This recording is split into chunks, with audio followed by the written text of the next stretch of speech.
इस्तेमाल करके विश्वास करने वाली बातें अभी बिल्कुल नहीं, है ना, क्योंकि सबसे ज़रूरी है जो आपने पढ़ा, है ना। लोग कहते हैं ना ओल्ड इज गोल्ड, जो आपने पढ़ा उसी को रिवीजन करिए, आपका रिजल्ट 100% आएगा।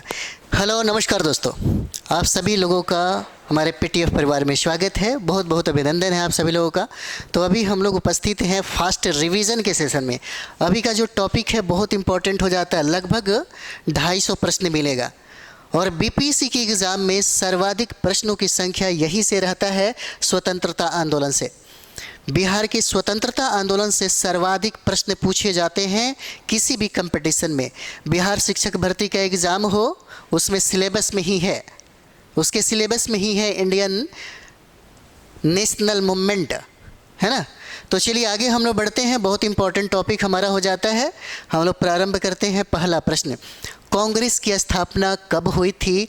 हम लोग फास्ट रिवीजन में हैं, फटाफट इसका रिवीजन कर लिया जाए, है ना। कांग्रेस की स्थापना कब हुई? तो कांग्रेस की स्थापना 28 दिसंबर 1885 ईस्वी को होता है। 28 दिसंबर 1885 को होता है कांग्रेस की स्थापना। चलिए आगे हम लोग बढ़ते हैं।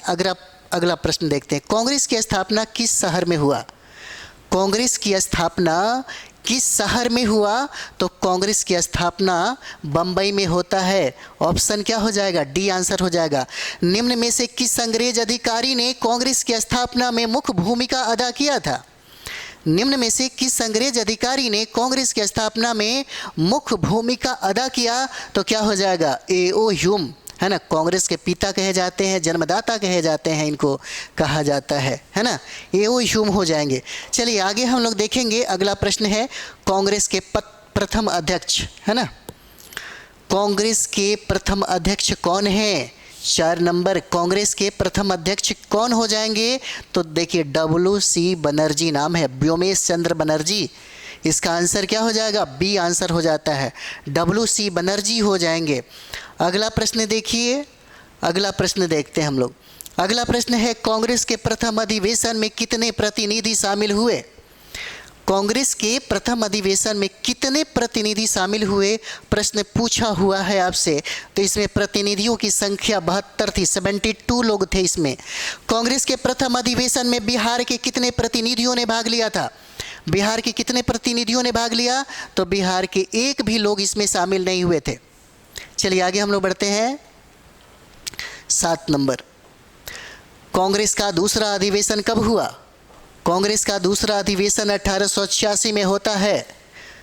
अगला प्रश्न, कांग्रेस के दूसरे अधिवेशन में बिहार से कितने प्रतिनिधियों ने भाग लिया था? बिहार से कितने प्रतिनिधियों ने भाग लिया था? याद रखिएगा 31 हो जाएंगे। इसका आंसर क्या हो जाएगा? बी हो जाता है, 31। अगला प्रश्न देखते हैं हम लोग, कांग्रेस का तीसरा अधिवेशन कब हुआ?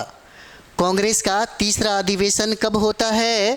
तो यहाँ पे देखिए 1887 ईस्वी में होता है। और कांग्रेस का तीसरा अधिवेशन कहाँ हुआ? कांग्रेस का तीसरा अधिवेशन कहाँ हो जाता है? तो ये मद्रास में होता है, मद्रास में। आंसर सी हो जाएगा, कांग्रेस का तीसरा अधिवेशन। बिहार में कांग्रेस का प्रथम अधिवेशन कब हुआ था, है ना। क्या प्रश्न क्या कहता है? पूछा हुआ प्रश्न है, VVI है, यह प्रश्न पूछा हुआ है। बिहार में कांग्रेस का प्रथम अधिवेशन कब हुआ? 1912 में होता है, पटना बांकीपुर में। चलिए आगे बढ़ते हैं हम लोग।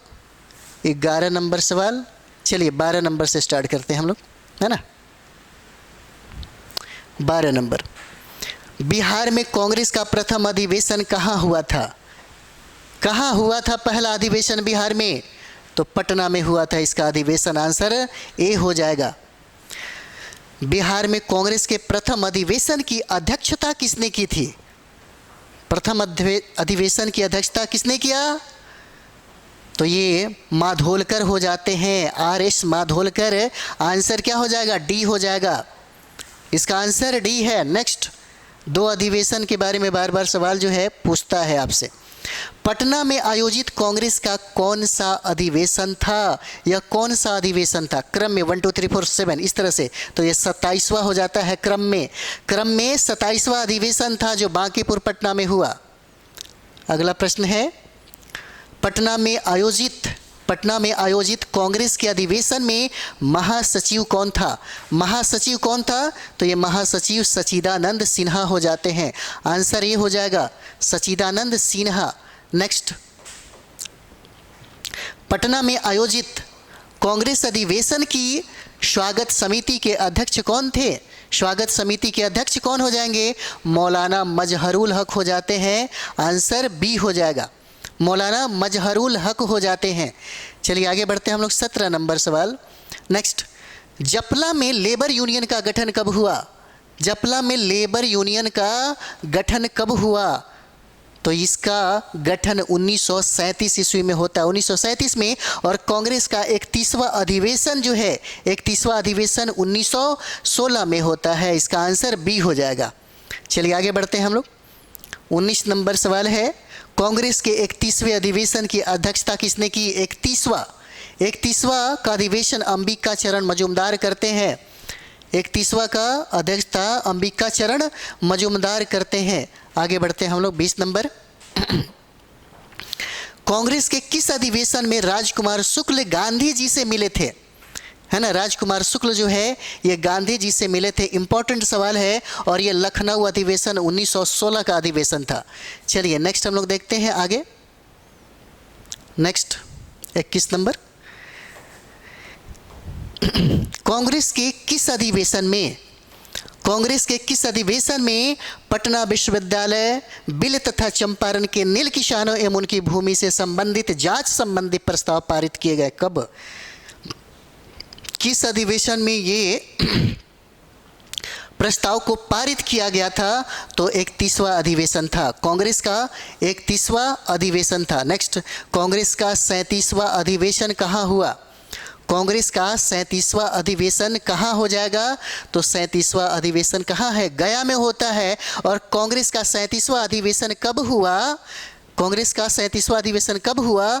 तो 1922 में होता है। ये 1922 में होता है। और कांग्रेस के 37वें अधिवेशन की अध्यक्षता CR दास ने किया था, चितरंजन दास ने किया था। यह प्रश्न पूछा हुआ है, BPSC में यह प्रश्न पूछा हुआ है। चलिए आगे बढ़ते हैं हम लोग। कांग्रेस के किस अधिवेशन में विधायिका के बहिष्कार करने का निर्णय लिया गया था?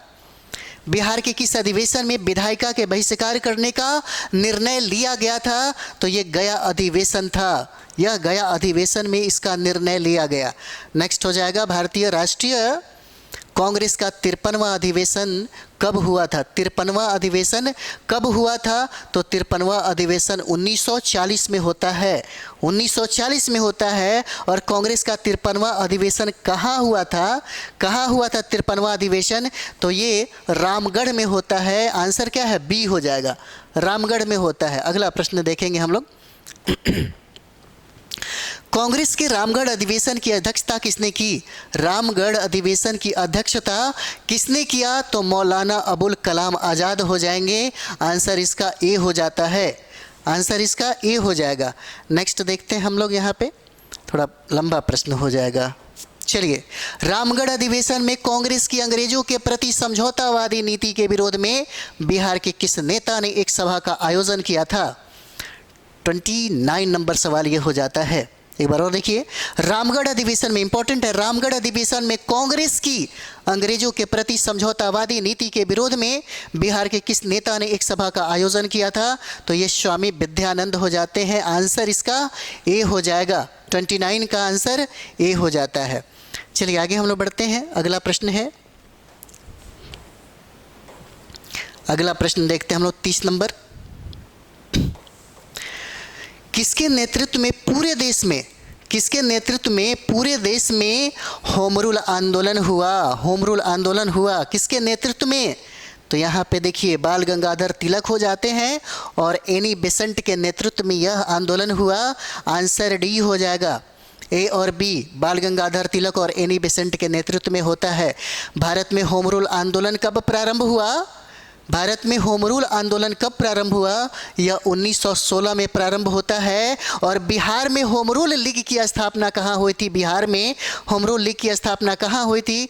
तो आपको पता ही होगा, यह पटना में इसकी स्थापना हुआ था। इसकी स्थापना पटना में हुआ था। चलिए नेक्स्ट हम लोग देखते हैं। अगर आपको ज़्यादा फास्ट लग रहा होगा तो ज़रूर कमेंट्स में बताइएगा, है ना, फिर हम लोग सोचेंगे। बिहार में होम रूल लीग की स्थापना कब हुई थी? बिहार में होम रूल लीग की स्थापना ये भी 1916 में होता है। 33 नंबर हो जाएगा, है ना। चलिए आगे हम लोग बढ़ते हैं। अगला प्रश्न है अगला प्रश्न, बिहार में स्थापित होम रूल लीग के प्रथम अध्यक्ष कौन थे? 34 नंबर कौन अध्यक्ष हो जाएंगे? मौलाना मजहरुल हक हो जाते हैं। आंसर इसका बी हो जाएगा, आंसर इसका बी हो जाता है। 35 नंबर देखते हैं हम लोग। बिहार में स्थापित होम रूल लीग का उपाध्यक्ष किसे बनाया गया? बिहार में स्थापित होम रूल लीग का उपाध्यक्ष किसे बनाया गया? तो उपाध्यक्ष बनाए जाते हैं खान बहादुर सरफराज हुसैन हो जाएंगे और राय बहादुर पूर्णेंद्र नारायण सिन्हा हो जाते हैं। ए और बी दोनों सही है, यानी कि आंसर क्या है? डी, दोनों हो जाते हैं। यहाँ पे दोनों हो जाएंगे। चलिए आगे हम लोग बढ़ा जाए। 36 नंबर बिहार में स्थापित होम रूल लीग का सचिव किसे नियुक्त किया गया? है ना, बिहार में स्थापित होम रूल लीग का सचिव किसे नियुक्त किया गया? तो सचिव यहाँ पे देखें, सचिव हो जाएंगे बैद्यनाथ नारायण सिंह हो जाएंगे और चंद्रवंशी सहाय दोनों हो जाते हैं।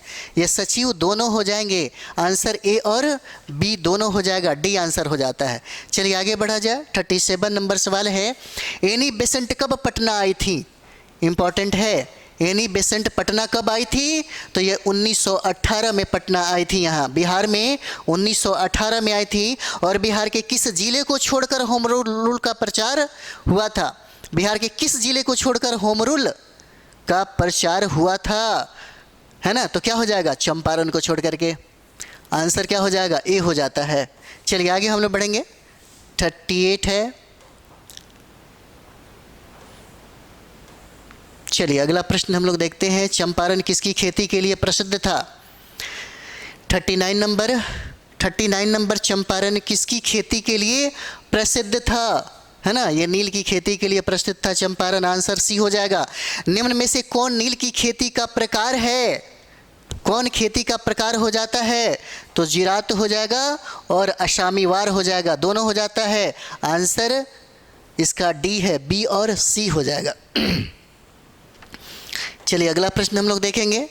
41 डॉट कहता है कि कोठी वालों की कब्जे वाली ज़मीन होती थी, क्या होती थी कोठी वालों की? तो यहाँ पे देखिए इसको जिरात कहा जाता था। आंसर क्या है? ए हो जाएगा। अगला प्रश्न है, बसावन सिंह ने किसके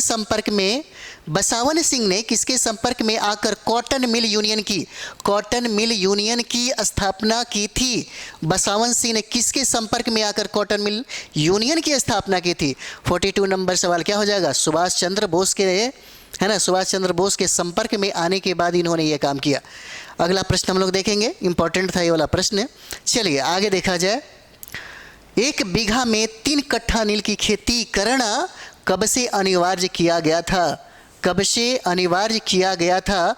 तो 1867 से अनिवार्य कर दिया गया खेती करना। 3 कठिया प्रणाली किस फसल की कृषि से संबंधित थी? तो ये नील की खेती से संबंधित हो जाता है, नील की खेती से संबंधित है। चलिए आगे बढ़ा जाए। 3 कठिया प्रणाली कहाँ के किसानों के शोषण का मुख्य कारण था? 45 नंबर बहुत सारे सवाल जो हैं यह पूछे गए हैं एग्जाम में, है ना, तो ये क्या हो जाएगा? चंपारण हो जाएगा। चंपारण आंदोलन 3 कठिया प्रणाली कहाँ के किसानों के शोषण का मुख्य कारण था, है ना। चलिए आगे बढ़ा जाए। अगला प्रश्न, 1867 ईस्वी से पूर्व किसानों को नील का प्रति एकड़ दाम कितना मिलता था? प्रति एकड़ दाम कितना मिलता था? तो 6.5 रुपये, है ना। आंसर क्या है? सी आंसर हो जाएगा, 6.5 रुपया। बंगाल के नील उत्पादकों ने कब आंदोलन किया था? बंगाल के नील उत्पादकों ने कब आंदोलन किया था? तो ये आंदोलन 1860 में प्रारंभ हुआ था, 1860 में प्रारंभ हुआ था। अगला प्रश्न है, किसके नेतृत्व में बंगाल के नील उत्पादकों ने विद्रोह किया था? 48 नंबर, है ना, तो ये हो जाएगा हरिश्चंद्र मुखर्जी के नेतृत्व में विद्रोह हुआ था। हरिश्चंद्र मुखर्जी हो जाते हैं, हरिश्चंद्र मुखर्जी। चलिए नेक्स्ट सवाल है अगला 49 नंबर। 1866 1866 से 1888 ईस्वी तक बिहार के किस जिले के नील उत्पादकों ने विद्रोह किया था? 49 नंबर सवाल हो जाएगा और इसका आंसर हो जाएगा चंपारण। इसका आंसर चंपारण है। पैन खर्च किस फसल पर वसूल किया जाता था? पैन खर्च किस पर वसूल किया जाता था? तो ये नील की खेती पर, नील पर वसूल किया जाता था। चलिए आगे बैठते हैं। आगे देखिए, निम्न में से कौन सा कर नहर के पानी से सिंचाई के बदले लिया जाता था? है ना, सिंचाई के बदले लिया जाता था। तो ये हो जाएगा आपको 51 है, तो इसका आंसर हो जाएगा बी, पैन खर्च। पैन खर्च हो जाएगा। और सलामी प्रति बीघा कितने रुपए की दर से वसूला जाता था? सलामी प्रति बीघा कितने रुपए की दर से वसूला जाता था? तो इसका कितना हो जाएगा? 3 रुपए हो जाते हैं, 3 रुपए। नेक्स्ट, अगला है, निम्न में से कौन कर प्रति 1 रुपये मालगुजारी पर 1 आना की दर से लिया जाता था? 53 नंबर। तो ये हो जाएगा बांध बेहरी हो जाएगा, ये हो जाएगा बांध बेहरी। 54 नंबर है, निम्न में से कौन सा कर कृषकों से हल के बदले सलाना लिया जाता था? है ना, निम्न में से कौन सा कर कृषकों से हल के बदले सालाना लिया जाता था? 54 नंबर। ये क्या हो जाएगा? बेठ माफ़ी हो जाएगा। इसका आंसर बी है, बेठ माफ़ी। अगला, बेठ माफ़ी सालाना कृषकों से कितना लिया जाता था? 55 नंबर। कितना लिया जाता था? तो ये 3 रुपये लिए जाते थे, 3 रुपये लिए जाते थे। निम्न में से कौन उत्तराधिकारी कर था? निम्न में से कौन उत्तराधिकारी कर था? तो ये बपही पुतही जो कर है, इसको उत्तराधिकारी कर कहा जाता है। आंसर डी हो जाएगा। 57 नंबर देखते हैं, निम्न में से कौन सा कर लड़की की शादी के समय कोठी वाले द्वारा 1 रुपये की दर से लिया जाता था? 1 रुपये की दर से लिया जाता था। ये हो जाता मड़वन। मड़वन ये है, 1 रुपये की दर से कर लिया जाता, मड़वन कहते हैं। चलिए आगे बढ़ते हैं हम लोग। निम्न में से कौन सा कर किसी विधवा की सगाई के बदले 5 रुपये की दर से वसूल किया जाता था? 58 नंबर हो जाएगा। ये सगौड़ा हो जाता है ना, ये सगौड़ा हो जाएगा। इसका आंसर क्या है? इसका आंसर ए है। 59 देखते हैं हम लोग। निम्न में से किसकी पेराई हेतु कोल्हू रखने वाले से 1 रुपये की दर से कर वसूल किया जाता था? 1 रुपये की दर से कर जो है वसूल किया जाता था, है ना, तो कर वसूल किए जाते थे। चलिए आगे हम लोग बढ़ेंगे। यहाँ पे कर वसूल किए जाते थे, है ना, तीसी, सरसों, गन्ना, है ना, या राई। क्या हो जाएगा? तो देखिए इसका आंसर हो जाता है तीसी हो जाएगा, है ना, इसका आंसर ए हो जाता है, तीसी। चलिए अगला प्रश्न देखते हैं।